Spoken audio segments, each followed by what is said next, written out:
This is a little video for Peter, who asked me about my heating system, and it is a sort of it works on wood pellets at the moment, but it can burn just about anything. KSP Duo 12 it is. The 12 is 12 kilowatt, and this is the smallest one available. Now, I've had it a couple of years, maybe 3 years, I can't really remember. The first year I made a lot of mistakes with it because I was using hardwood pellets, and no matter what the manufacturers were saying, I couldn't get it to burn right. However, this year, on this lot here, these are softwood and they're a lot cheaper. It's $2.99 a bag, $3.99 a bag Canadian, and it works very, very well. If you want to have a look at the spec, it's 85% efficiency. So that means you're not throwing all the heat up the chimney. And just to prove it, look, that's a wet hand. You see? You're not putting the heat up the chimney. That's waste. Yorkshiremen don't like wasting money. So it's got a big hopper on the side. That's enough for 4 bags. In winter, when it's about -20, round about that, that's good for 2 days. So not too bad. This heats my heated floor, and it heats my apartment and the hot water tank over there. Now, there is a myriad of pipes and plumbing which I worked out, but it's quite simple really. Basically, there's 2 computers run it.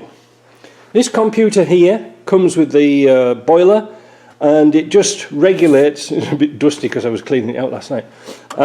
It regulates the heat. Now at 62, as you can see there, it's just come on, and 64 it'll switch off.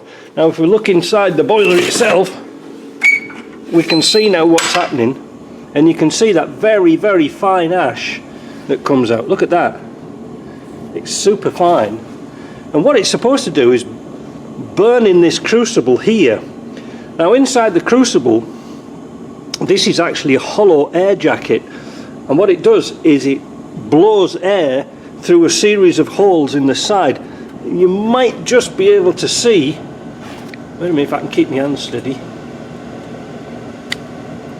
some of the holes in the side, but that's basically how it works, and it's very good. I mean, I get this much ash out of about 30 bags, so it's not too bad. You don't have to worry about cleaning it out every day. The only downside is when you do clean it out, the ash pan, all this dust and fine dust comes here, and when you open the door, it all falls out. Really, the ash pan could do with a bit of a modification and bringing up here a little bit to protect the sides, but there is a reason why we do that. Now you can see it sparkling all the little bits of ash. It's quite good really. This boiler is very well made, and it's also practical. It's got a water jacket all the way around it. Everywhere there's a water jacket. So in the sides here, the tubes here, there are water tubes. But you can actually, if there's no power and you've lost power for your auger and your hopper and your blower, you can actually make a fire in there and burn wood or coal if there's a power cut. And what you do is you just open this valve here, and you can hear more air coming through. So what you do is you just regulate the air and just have a fire on there. Now as far as the valves and things go, all you have to do is open them up. Now these are automatic 4-way valves. I know my wiring's a bit of a mess, but I was playing around with it. I was playing around with it and I never got it finished. You can probably see that valve up there, it's red and blue. When it's red, that's the percentage of the valve opening. But again, in a power cut, we can just open that completely to red by hand, and then it will thermo siphon round. I better shut this up because it's going to go all funny. In the top of these are all the clean outs, and you can see you don't get any flames. You get a bit of dust, but you don't get any creosote at all. I don't know what I'm looking at that for. Oh, wait a minute, it's still on Zoom. That's better. So you don't get much out of there except dust, you know. So I just blow it out with an airline. They say you're not supposed to, but I do. They come in left and right feeds for the boiler. I've worked out it's exactly the same, they just put it on backwards.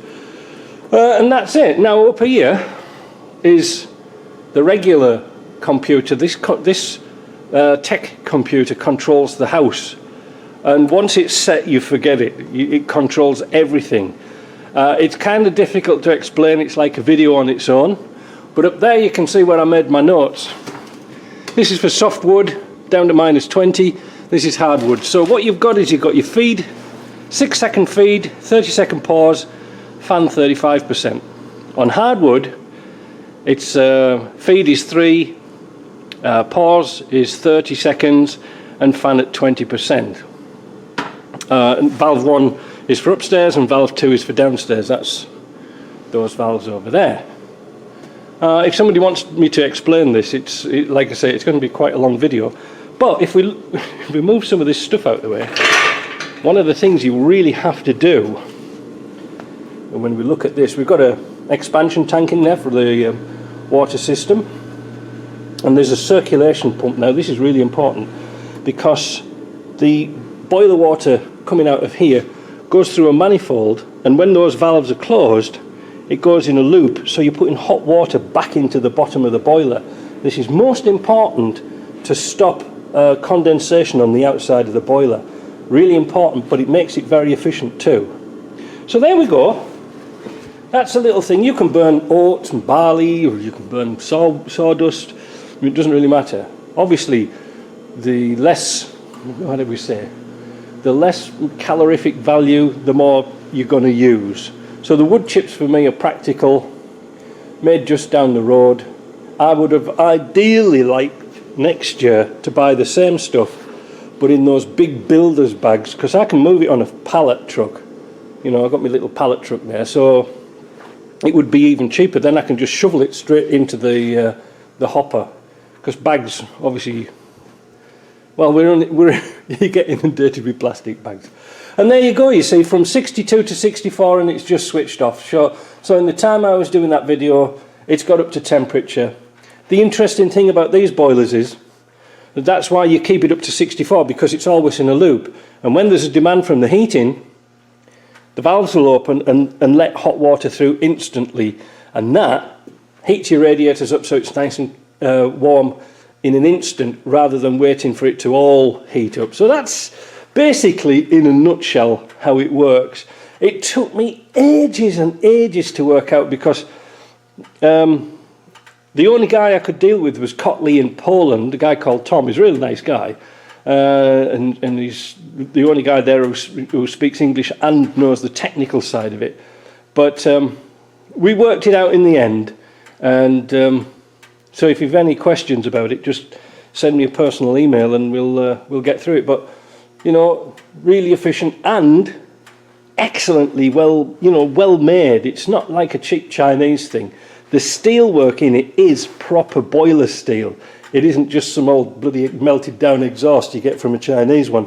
So that's it. So I hope you enjoyed that, and if you want any more information, just ask. All right, talk to you later.